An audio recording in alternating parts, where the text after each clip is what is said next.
قال رب اشرح لي صدري ويسر لي أمري واحلل عقدة من لساني يفقه قولي واجعل لي وزيرا من أهلي هارون أخي اشدد به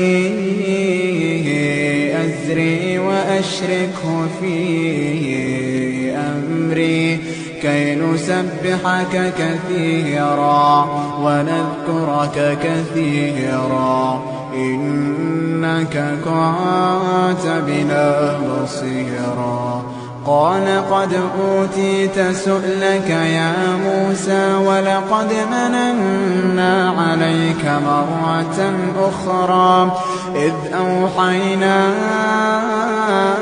إلى كما يوحى أن اقذفيه في التابوت فاقذفيه في اليم فليلقه اليم بالساحل يأخذه عدو لي وعدو له وألقيت عليك محبة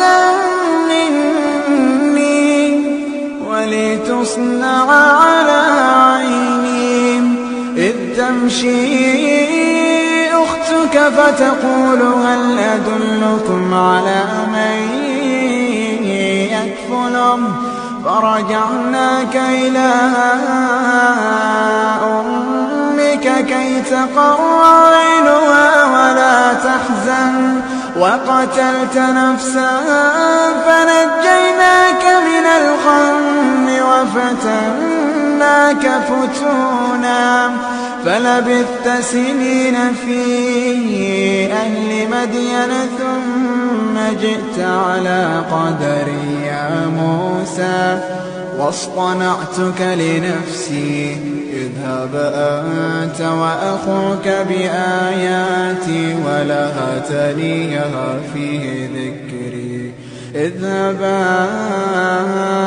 إلى فرعون إنه